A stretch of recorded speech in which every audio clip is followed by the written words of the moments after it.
Kabanata 1781. Ang labanan sa pagitan nina Sebastian at Ek ay lalong lumalakas.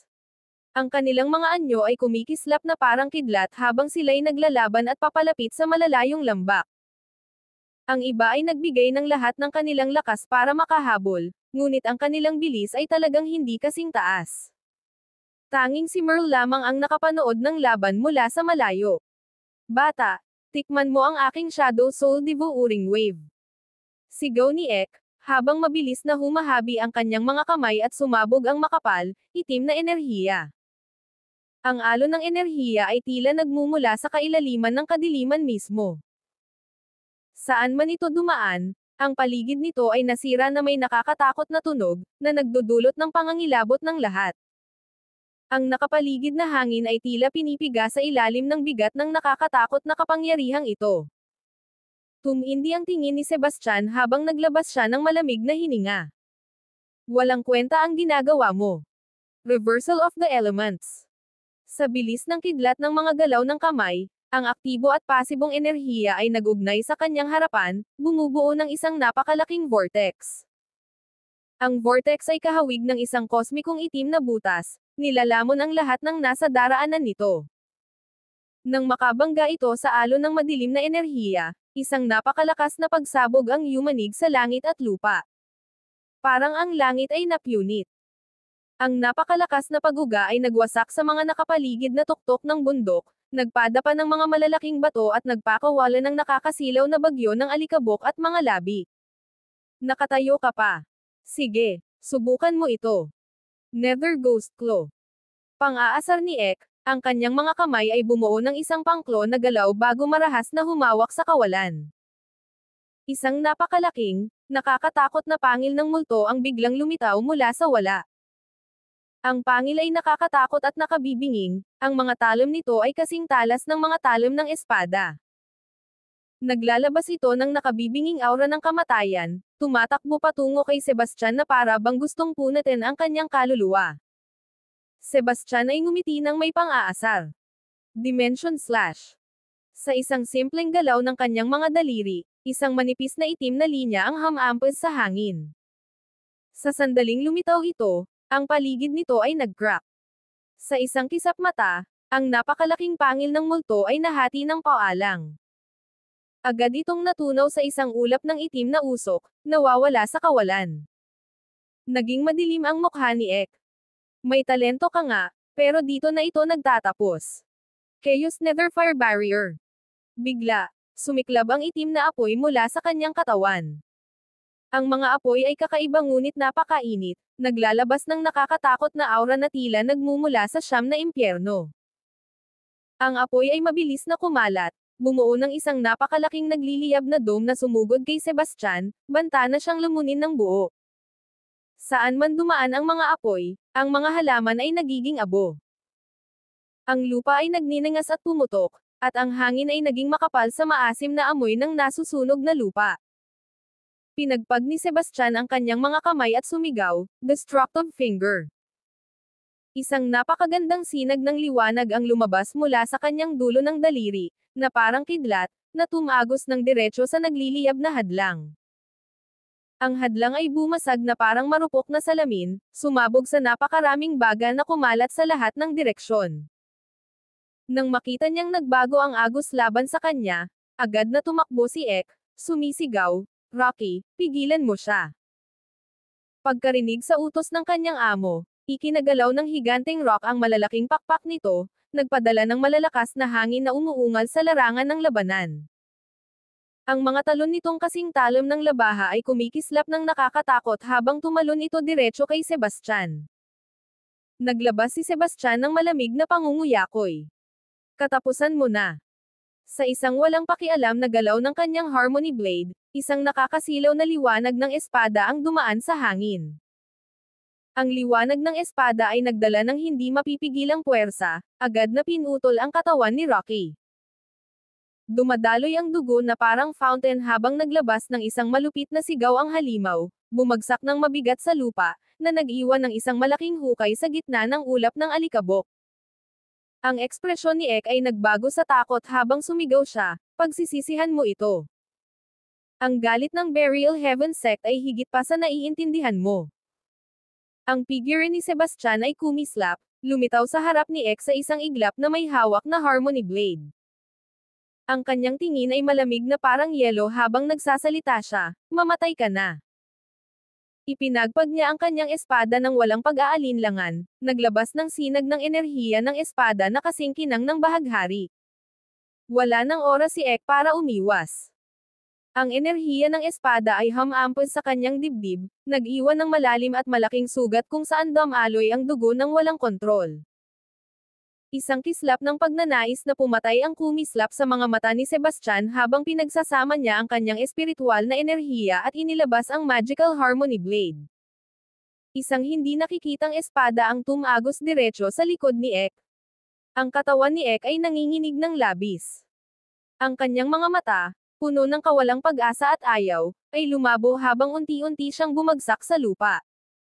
Lumapit si Sebastian sa walang buhay na katawan ni Ek, ang kanyang ekspresyon ay walang pakialam. Anong karapatan mong banta-bantaan ako? Kahit ang Burial Heaven sect ay hindi ka matutulungan. Sa mga salitang iyon, inalis niya ang singsing ng imbakan ni Ek, kinuha ito, at naglaho sa kalangitan ng gabi sa isang tuloy-tuloy na galaw. Ang gabi ay madilim at itim na tinta, na parang ang kalangitan ay tinina ng mga anino. Isang nagliliyab na bituin ang dumaan sa malawak na kalangitan na parang kidlat. Sa gitna ng dilim, may isang nakatungong ngunit labis na makapangyarihang matanda ang nakatayo. Ang kanyang matalim na titig ay puno ng nakabibinging intensyon ng pagpatay. Sa kasamaang palad, dumating siya ng isang saglit na masyadong huli. Ang mukha ng matanda ay tila pagod, ang kanyang maliit na tangkad ay tila nagkukubli ng isang napakalaki at walang hanggan na kapangyarihan. Ang kanyang boses ay magaspang at malalim, ngunit nagdadala ng hindi mapapasinungalingang awtoridad. Huli na ang lahat.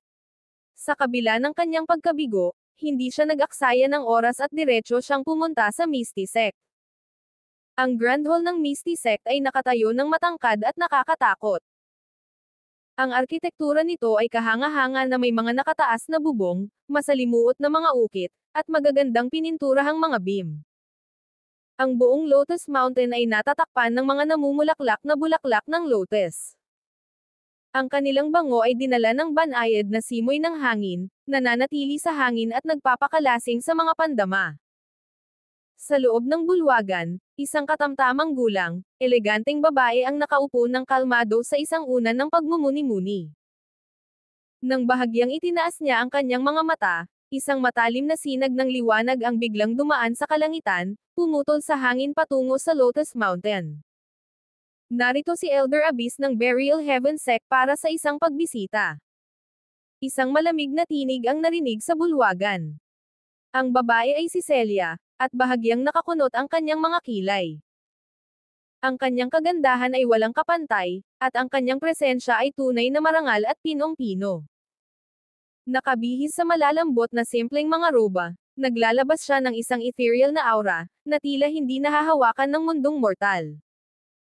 Bawat galaw, bawat sulyap, ay may likas na kagandahan, parang isang immortal na bumababa sa mundo ng mga tao. Elder Abyss, ano ang dahilan ng iyong pagdating dito? Ang mga labi ni Celia ay bahagyang ngumiti, ang kanyang boses ay malambot ngunit may halong awtoridad. Maligayang pagdating. Ang matalim na tingin ni Abyss, na parang agila, ay tumagos sa kanya. Ang tono niya ay kasing lamig ng yelo habang siya'y nagbiro. Alam mo kung bakit ako nandito. Ang henyo na disipulo ng aking Burial Heaven sect, si Ek, ay pinatay sa loob ng ridge ng Mount Moon ng iyong Misty sect, wala na kahit buto niya. Dumating ako ngayon upang humingi ng paliwanag mula sa leader ng iyong sekta. Ang mga pino at manipis na kilay ni Celia ay nagkibit, ang kanyang ekspresyon ay agad na nagdilim na parang naparating bagay dito. Nadetect ko ang presensya ng mga teknik ng pagsasanay ng Misty sect sa lugar, sabi ni Abyss, ang kanyang boses ay matatag. Ipatawag mo ang iyong mga disipulo, at magiging maliwanag ang katotohanan. Sige. Dahil isang disipulo ng inyong kagalang-galang na sekta ang nakatagpo ng ganitong kapalaran sa aming nasasakupan, nararapat lamang na kami ay magsagawa ng masusing investigasyon. Lumapit ka sa akin, Alexandra. Ang boses ni Celia ay umabot sa buong Lotus Mountain. Ito ay isang banayad ngunit makapangyarihang tunog na kumalat sa hangin. Hindi nagtagal, dumating si Alexandra nang nagmamadali. Kabanata 1782. Sa katunayan, ito mismo ang aura na iyon. Tumalas ang tingin ni Abyss, ang kanyang presensya ay naglalabas ng malamig na lamig. Hindi ko alam kung bakit mo ako tinawag, Ms. Celia. Maaari ko bang malaman ang dahilan? Tanong ni Alexandra ng may paggalang, kahit na may bahid ng kaba sa kanyang mukha. Kahapon, sa malaking bangin ng ridge ng mount mo, pinatay mo ba ang aking disipulo ng Burial Heaven Sect, si Ek? Sinalubong ni Abyss ng agresibong paglapit ang kanyang tingin na nakatuon sa kanya. Ang mga salita ni Abyss ay nagdulot ng pagdilim sa mukha ni Celia. Sa isang iglap, isang napakalakas at walang hanggan na aura ang sumiklab mula sa kanya, na nagpagawa sa hangin sa paligid na tila nagyelo. Hindi nagpatinag, mariing itinulak ni Abyss ang parehong palad pasulong, nagpakawala ng alon ng napakalakas na enerhiya na ramagasa tulad ng pagbagsak ng bundok. Itinaas ni Celia ang kanyang mahabang kamay, sinalubong ang atake ni Abyss na tila walang kahirap-hirap na biyaya. Nagbanggaan ang kanilang mga palad, at isang hindi nakikita ngunit nakakatakot na puwersa ang sumabog palabas. Ang nakapaligid na espasyo ay tila napapunit, naglalabas ng malalim at nakakatakot na ugong. Naramdaman ni Abyss ang isang napakalakas at hindi mapigil ang puwersa na bumangga sa kanya. Ang kanyang puso ay nanginginig sa gulat nang mapagtanto niyang mali ang kanyang pagtansya sa lakas ni Celia. Ang tunay na kapangyarihan nito ay lampas pa sa kanyang inaasahan. Ang puwersa ay nagpadulas sa kanya pabalik ng maraming hakbang, ang kanyang mga paa ay nag-iwan ng malalalim na mga hukay sa lupa bago siya halos makapagpigil sa sarili. Elder Abyss, huwag mong isipin na dahil kilala ang iyong Burial Heaven Sect, maaari kang kumilos ng walang ingat sa aking Misty Sect. Hindi ito lugar kung saan maaari mong ipakita ang iyong kapangyarihan. Kung may gusto kang sabihin, sabihin mo ng direkta, huwag mong takutin ang aking disipulo. Dahil pinayagan kitang pumasok sa teritoryo ng aking sekta, sapat na ang aking pagtanggap. Huwag mong subukan ang iyong kapalaran. Tahimik na nanatili si Abyss sandali, pagkatapos ay bahagyang tumango habang ang kanyang ekspresyon ay lumalim. Imbes na mag-isip, kumilos ako ng padalos-dalos kanina. Naghahanap lang ako ng katotohanan sa likod ng pagkamatay ni Ek. Ilingon niya ang kanyang matalim na tingin kay Alexandra, kinagat ang kanyang mga ngipin at umungol, huwag mong isipin na maloloko mo ako. Ang simpleng hindi ko alam, ay hindi magtatapos sa usaping ito. Ang iyong pag-iwas ay amoy ng pagkakasala. Ikaw ba talaga ang pumatay sa disipulo ng aking sekta? Hindi ko talaga alam, tugon ni Alexandra sa mababang boses, nagsisimulang maglatag ng pawis sa kanyang noo. Sinusubukan mo pa ring lokohin ako. Lumaki ang mga mata ni Abyss sa galit habang umuungal siya. Parang hindi mo seryoso ang mga salita ko, Elder Abyss. Kung ganoon, hindi ka na welcome sa aking Misty Sect. Ipinagpag ni Celia ang kanyang mahabang kamay, at isang napakalakas na puwersa ang sumiklab, agad na pinalaya si Abyss mula sa Grand Hall. Itinulak siya pabalik ng 100 talampakan sa hangin, ang kanyang katawan ay nanginginig habang siya'y nahihirapang makabawi ng balanse, ngunit sa kabila nito, nagawa pa rin niyang magpakatatag. Ms. Celia, ang iyong kapangyarihan ay talagang kahanga-hanga. Gayunpaman, kung ang pinuno ng aking sekta ang dumating ngayon, duda ako na ganito ka mag-aakto. Sa kabila nito, ang aking Burial Heaven Sect ay hindi hahayaan na mapabayaan ang bagay na ito. Makikita natin. Ang mukha ni Abyss ay mapatlas sa galit. Matapos sabihin ang mga salitang iyon, lumingon siya at umalis. Bilang kilalang Grand Elder ng Burial Heaven Sect, ang makipagsababan lamang kay Celia ay isang kahanga-hangang tagumpay. Ang Grand Elder ng Burial Heaven Sect na ito ay hindi dapat maliitin. Napakabigat na kalaban. Si Celia ay bahagyang bumantong hininga habang ang kanyang mararangyang kilay ay nagkibit-balikat. Bagaman pinalayas niya si Abyss mula sa bulwagan, hindi pa rin niya lubos na nauunawaan ang tunay na lakas nito. Mayroon siyang hindi maunawaan na lalim na nagdulot sa kanya ng pag-aalala. Ngayon, sabihin mo sa akin. Paano nga ba namatay ang disipulo mula sa Burial Heaven sect? Tumingin si Celia kay Alexandra na may matinding ekspresyon, ang kanyang mga mata ay puno ng pagsusuri. Si Ek ay pinatay ng isang tao mula sa Alpha sect. Gayunpaman, minsan niyang iniligtas ang aking buhay. Tapat na sinabi ni Alexandra. Mayroong isang kisap ng pasasalamat at kawalang kapangyarihan sa kanyang mga mata. Kung wala itong kinalaman sa iyo, ayos lang ako. Gayunpaman, nakakagulat na lang ako. Gayon pa nakakagulat na ang Alpha sect ay nakapag-produce ng ganitong disipulo. Mukhang muling babagsak sa kaguluhan ang estado ng Luington. Ms. Celia, nais kong pumunta sa Tushar Lands. Hindi kumurap ang tingin ni Alexandra habang sinabi ito sa isang matatag na tono. Ano? Nagbago ang ekspresyon ni Celia sa pagkabigla. Alam mo ba kung gaano katikot ang lugar na iyon? Sa loob ng 1,000 taon, ni isang disipulo ay hindi nakabalik na buhay. Ito ay isang nagyayelong disyerto ng ganap na kamatayan. Ang matinding lamig ay magyayelo sa iyong dugo sa isang iglap.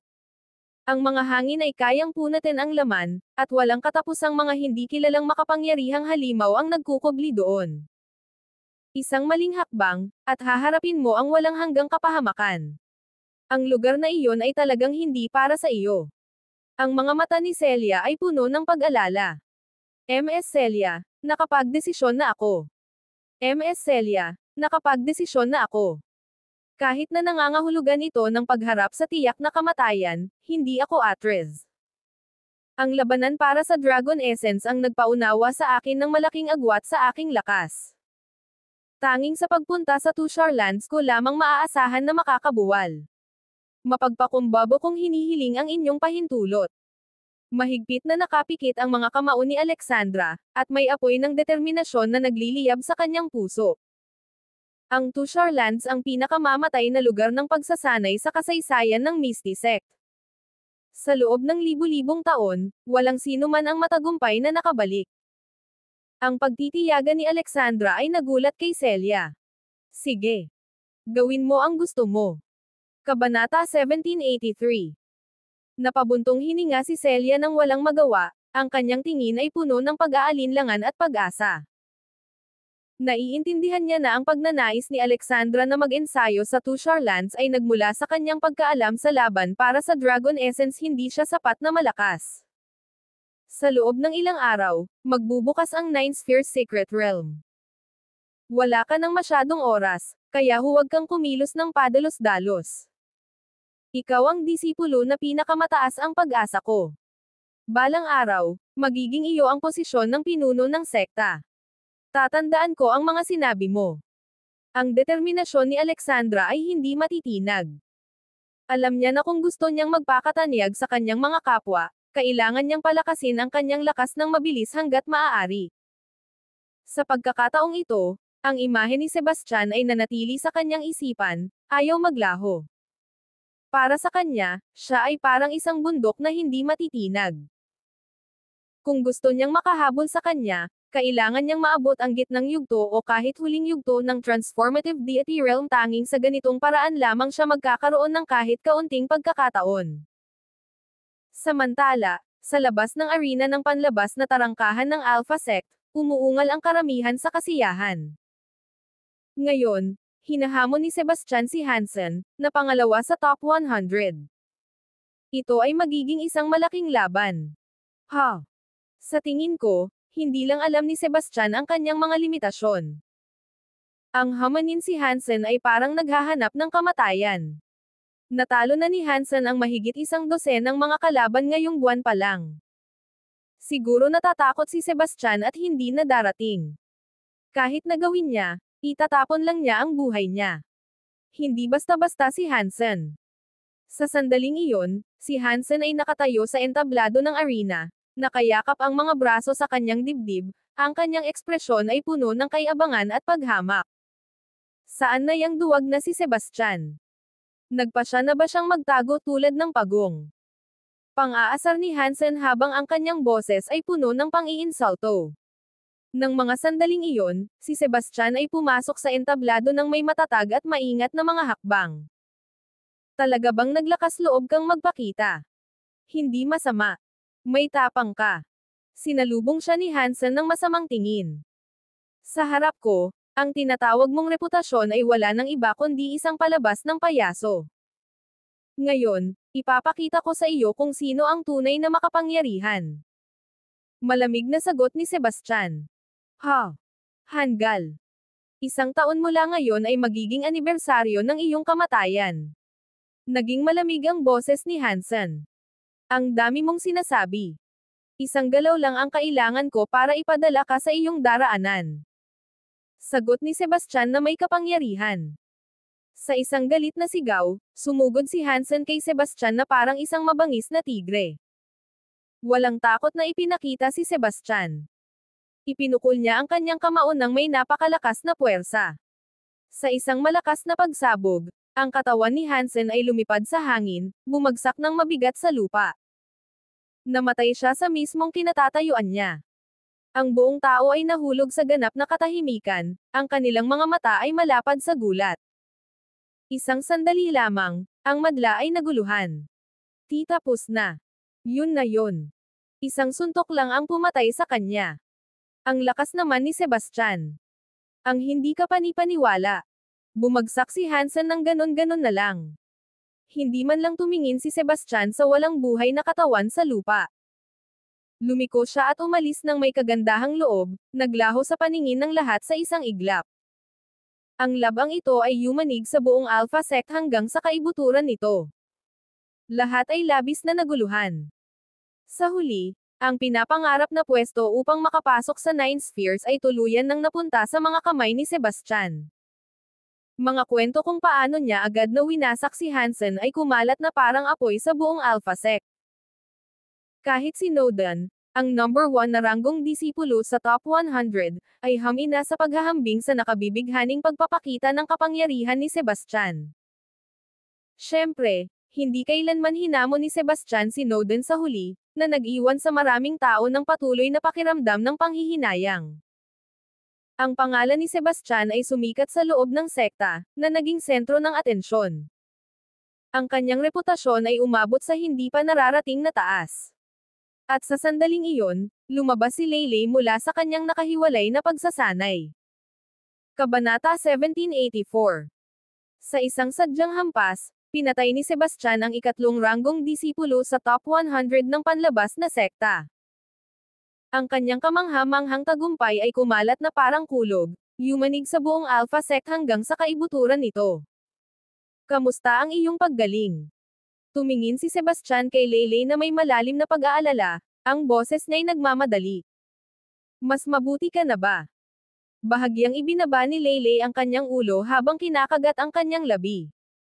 Sa ilalim ng kanyang belo, may lumitaw na bahagyang damdaming halos hindi mapansin. Pagkatapos ng maikling katahimikan sumagot siya, naka-recover na ako ng mga 70%.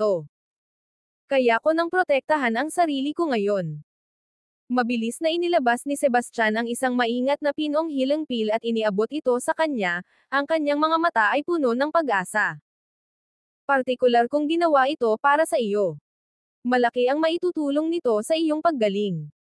Dahil sa pagkatanggap ni Leyley sa tableta ng maingat, may isang kislap ng damdamin na lumitaw sa kanyang mga mata.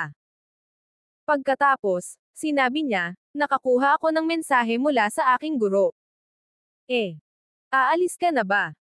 Bahagyang nanginginig ang boses ni Sebastian, na nagpapakita ng kanyang pag-aatubili. Hindi pa ngayon. Mahagyang umiling si Leyley. Isang dumaan na simoy ng hangin ang bahagyang umangat sa kanyang belo. Kung gayon. Kailan? Tanong ni Sebastian, ang kanyang tingin ay puno ng pananabik, na para bang nais niyang yukit ang anyo ni Leyley sa kanyang alaala magpakailanman. Hindi ako sasama sa iyo sa Nine Spheres, pero hihintayin kitang bumalik. Itinaas ni Leylay ang kanyang ulo, ang kanyang mga mata ay tumutok kay Sebastian na may matibay na determinasyon, na parang kaya nitong tumagos sa anumang hadlang. Sige. Si Sebastian ay bumantong hininga at tumanggo nang walang nakapagdesisyon na si Leylay, para na itong palaso na nakalabas na sa pana imposibleng baguhin ang direksyon. Bigla, pumasok si Jovi na parang bagyong dumaan. Ang kanyang mukha ay puno ng galit habang tumutulo ang pawis mula sa kanyang noo. Sebastian, may nangyaring kakilakilabot sa sekta. Nagpadala ng mga tao ang Foyer Sect para hamanin tayo. Natalo na nila ang 28 sa ating mga alchemy disciples ng sunod-sunod. Bukod kay Mike kanina, wala nang makakatapat sa kanila. Ang yabang ng taong iyon, para bang pinapabayaan na tayong magpakatapak. Sa malaking plaza ng sekta, ang mga disipulo ng Foyer Sect ay nakatayo ng may mga nakataas na ulo, ang kanilang mga ekspresyon ay puno ng kayabangan at paghamak. So, ito ang tinatawag na Alpha Sect. Ang kanilang mga tinatawag na eksperto sa alchemy ay wala kundi basura. Hahaha. Ang mga kasanayan sa alchemy ng Alpha Sect ay labis na pinapalaki. Wala itong laman kundi isang walang saysay na reputasyon. Ang mga disipulo ng Alpha Sect ay namumula sa galit. Ang kanilang mga kamao ay mahigpit na nakapulupot, ngunit wala silang magawa. Ang tanging magagawa nila ay titigan ang kanilang mga kalaban habang halos nag-aapoy ang kanilang mga mata. Ang Foyer Sect ay lumampas na. Ito ay ganap na kawalan ng batas. Pero lahat ng mga disipulo ng alchemy natin ay natalo na. Ano ang gagawin namin ngayon? Ang mga kilay ni Sebastian ay mahigpit na nagkakulot, na parang nakalok sa malalim na pag-iisip. Mababa at matatag ang kanyang boses nang sinabi niya, "Tara, tingnan natin. Gusto kong makita mismo kung anong klaseng kakayahan meron ang hambog na humahamon sa atin." Ang malawak na plaza ng sekta ay puno ng tao, at ang atmosfera ay napaka-tense na para bang ang hangin mismo ay nagyelo. Sa pinakamataas na upuan, nakaupo ang leader ng Alpha Sect, si Eldridge Peterson, na may malupit na ekspresyon. Ang kanyang mukha ay kasing dilim ng langit bago ang malakas na bagyo. Ang lalaking ito ay sobrang mayabang. Hamanin ng ating mga alchemy elders ng ganito maliwanag na hindi niya seryoso ang Alpha Sect. Hindi ka panipaniwala. Dahil lang may talento siya, akala niya pwede na niyang gawin ang lahat ng gusto niya. Ang ganitong tao ay problema. Siyempre, maaaring naging dominanti ang Alpha Sect noon, pero ang Foyer Sect ay pinigilan ng maraming taon. Ngayon na nakagawa na sila ng isang henyo, parang mga tirano na sila. Gayunpaman, ang hamanin ang nakatatandang alkaimista ay labis na nakakabahala. Kung mananalo si Ginoong Stanton, wala itong magiging kahulugan pagkatapos ng lahat, siya ay laban sa isang nakababata. Ngunit kung matatalo siya, ito ay magiging isang ganap na kahihiyan. Ang Alpha Sect ay magiging katatawanan ng buong rehiyon. Naniniwala ako kay Ginoong Stanton. Siguradong ilalagay niya sa ayos ang mayabang na batang ito. Walang sino man ang magtatangkang magpakasuwil sa Alpha Sect ng walang kaparusahan. Ang mga disipulo ay galit na galit, ang kanilang mga salita ay puno ng galit at pagkabigo. Ngunit sa kaibuturan, nauunawaan nilang lahat na kahit anuman ang kinalabasan, ang hamon ni Arnold Gates kay Raphael Stanton ay nakakuha na ng napakalaking atensyon. Ang mga disipulo ng Alpha Sect ay labis na nabigo. Ang mga alkaimista ay bihira na, at ngayon, mahigit 20 sa kanilang pinakamahusay ay ganap na natalo. Sa sandaling iyon, may biglang naisip si Mike mula sa nakaraan. Sandali lang. Hindi ba't natalo ni Sebastian mula sa Outer Sect si Mike noon? Nasaan na siya ngayon? Baka kaya niyang ayusin ang sitwasyong ito. Tama ka. Paano natin siya malilimutan? Lalong dumami ang mga taong muling nagliyab ng pag-asa. Habang pinag-uusapan nila ito, biglang lumitaw si Raphael sa plaza. Ang kanyang ekspresyon ay puno ng kayabangan habang malakas niyang sinabi, "Isang walang kaalam-alam na batang tulad mo ang maglakas loob na gumawa ng eksena sa aking Alpha Sect. Panoorin mo kung paano kita tuturuan ng leksyon." Kabanata 1785. Matanda. Akala mo ba may laban ka sa akin? Sobrang taas ng tingin mo sa sarili mo. Arnold ay nakayakap ang mga braso at ngumisi, ang mga mata niya ay puno ng paghamak. Sa kanyang pananaw, si Raphael ay wala ng iba kundi isang walang kwentang insekto. Kahit na natalo ko ang guro mo noon. Paano mo naisip na may pagkakataon ka laban sakin? Nagngit-ngit ang mga ngipin ni Raphael, naglabasan ang mga ugat sa kanyang noo na parang mga galit at pumipisag na mga uod. Iyan ay nasa nakaraan na. Ngayon, pagbabayaran kita sa iyong kay-abangan. Arnold ay ngumiti ng mayabang, nasisiyahan sa pag-iisip na sa wakas ay mababayaran na ang nakaraang kahihiyan ng kanyang guro. Tama na ang pagyayabang mo. Hindi mo pa alam kung sino ang mananalo. Nanginig si Raphael sa galit, kahit ang kanyang mga kamay ay nanginginig ng hindi mapigilan. Tanda, tigilan mo na ang pagyayabang. Alam mo sa kaibuturan ng iyong puso na hindi ka makakatapat sa akin. Ang boses ni Arnold ay puno ng pang-aalipusta, at ang kanyang tingin ay puno ng provokasyon. Ikaw walang modo. Kapag nagsimula na ang laban, sisiguraduhin kung matutunan mo ang kahulugan ng pagsisisil-sigaw ni Raphael, ang kanyang boses ay umuukit sa buong plaza. Ha ha ha. Tanda, sa tingin ko ikaw ang magsisisi dito sa lalong madaling panahon. Sumabog si Arnold sa malalakas na halakhak, ang kanyang kay-abangan ay nakakainis sa mga disipulo ng Alpha Sect, na lalo pang nagpulala ng kanilang galit. Sa gitna ng pag-igting ng tensyon sa pagitan nila, pumasok si Sebastian sa gitna ng plaza kasama si Jovi sa kanyang tabi. Hindi pinansin sina Raphael at Arnold, lumingon si Sebastian kay Jovi at sinabi ng kalmado, magiging masaya ito. Ang kanyang mukha ay nanatiling hindi mabasa, ngunit ang kanyang mga mata ay matalas at nakatuon. Tumanggo si Jovi, nakakunot ang kanyang noo. Nagtataka lang ako kung anong klaseng pil ang palalakasan nila. Sa sobrang yabang ni Arnold, siguradong handang-handa siya. Tumawa ng bahagya si Sebastian, at ang kanyang ekspresyon ay relaxed. Hindi na mahalaga yon. Manood na lang tayo. Sa sandaling iyon, sa wakas ay nagsalita si Eldridge. Para sa alchemy duel na ito, magre-refine ka ng Spirit Boost Pill, isang pill na nagpapahusay sa paglinang ng mga transformative deity masters. Nang marinig ito, magkaiba ang naging reaksyon ni Raphael at Arnold. Tuminig ang mukha ni Raphael habang lumitaw ang malalim na pag-aalala sa kanyang mga mata. Bumanggit siya ng mura ng tahimik. Ang Spirit Boost Pill ay napakahirap i-refine, at wala siyang ganap na tiwala na magtatagumpay siya. Samantala, ang mga labi ni Arnold ay yumarko sa isang tiwala ng ngiti. Matagal na niyang pinaghahandaan ito. Nagsimula ang kompetisyon. Humigop si Raphael ng malalim at siya ang unang kumilos. Ang kanyang mga kamay ay mabilis na gumalaw, kasing liksi ng mga lumilipad na paro-paro, maingat na inilalagay ang bawat sangkap sa palayok ng alchemy ng may tumpak na katunipakan. Gayunpaman, hindi nagtagal ay tumulo ang pawis sa kanyang noo, at ang kanyang ekspresyon ay naging kasing higpit ng hinabong busog. Patuloy niyang inaayos ang init, ang kanyang mga mata ay nakatutok sa palayok ng alchemy na parabang ang pinakamaliit na pagkakamali ay magdudulot ng kapahamakan. Paulit-ulit niyang sinasabi sa sarili, hindi ako dapat matalo. Hindi ako dapat matalo. Sa kabaligtaran, si Arnold ay nanatiling kalmado at mahinahon, nagpakita ng ganap na kumpiyansa. Pinroseso niya ang kanyang mga sangkap ng methodical, isinasagawa ang bawat hakbang ng madali. Paminsan-minsan, sumisilip siya kay Raphael.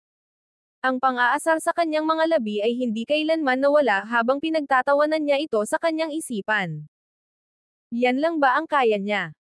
At naglakas loob pa siyang tanggapin ang hamon.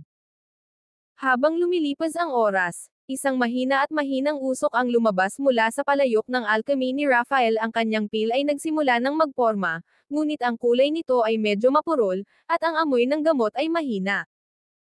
Samantala, ang palayok ng alchemy ni Arnold ay naglabas ng masarap at kaakit-akit na amoy, na nagdulot ng mga hiningang paghanga mula sa mga manunood. Haha! Lolo, mukhang matatalo ka na. Tumawa si Arnold, ang boses niya ay puno ng kasiyahan ng tagumpay. Lalong dumilim ang mukha ni Raphael. Ang kanyang mga kamay ay bahagyang nanginag, at ang takot ay sumaklaw sa kanyang puso. Talaga bang matatalo ako? Si Eldridge at ilang matatandang tao ay nagmamasid ng tahimik, ang kanilang mga ekspresyon ay seryoso habang masusing binabantayan ang dalawang palayok ng alchemy. Ang mga disipulo ng Alpha Sect ay hinawakan ang kanilang mga kamao, ang kanilang mga puso ay kumakabog sa kanilang mga lalamunan habang nag-aalalang pinapanood si Raphael. Sa sandaling iyon, bahagyang umiling si Sebastian at bumulong kay Jovi, malaki ang posibilidad na matalo si Ginoong Stanton. Ang tono niya ay kalmado, ngunit may isang kisap ng pagninilay ang kumislap sa kanyang mga mata. Ang mukha ni Jovi ay puno ng pag-aalala, nanginginig ang kanyang boses. Ano ang gagawin natin? Kung matalo si Ginoong Stanton, magdurusa ng malaking kahihiyan ang Alpha Sect. Lumalim ang tingin ni Sebastian, at sumagot siya ng may pag-iisip, maghintay tayo sa panghuling resulta. Sa wakas, natapos ang parehong tableta ng sabay. Lumapit si Eldridge at ang mga nakatatanda upang suriin sila. Matapos ang masusing pagsusuri, solemneng inihayag ni Eldridge, ang nagwagi sa kompetisyong ito, sa kaunting agwat, ay si Arnold Gates. Isang nakabibinging sigaw ang umabot mula sa mga miyembro ng Foyer Sect, ang kanilang mga tinig ay umuukit sa buong plaza na parang nais nilang yumanig ang buong lugar. Sa kabaligtaran, ang mga disipulo ng Alpha Sect ay nakayuko, ang pagkabigo at sama ng loob ay nakaukit sa kanilang mga mukha. Ang ilan ay hindi napigilan ang kanilang galit at nagsimulang magmurmur ng mga sumpa sa kanilang sarili. Nagbigay si Arnold kay Raphael ng mapanlait na tingin at nagmakaawang, "Matanda, salamat sa pagpapatalo mo sa akin." Pumutok ang mukha ni Raphael sa galit, at tila sisabog na ang kanyang mga baga. Ito ay tahasang kahihiyan, ngunit wala siyang magagawa. Si Arnold, gayunpaman, hindi nasiyahan sa simpleng pagkapanalo. Humalaklak siya ng mas malakas at nagbiro, "Sasabihin ko na lang ng diretso, gusto mo man o hindi. Ang mga kasanayan sa alchemy ng Alpha Sect ay talagang basura.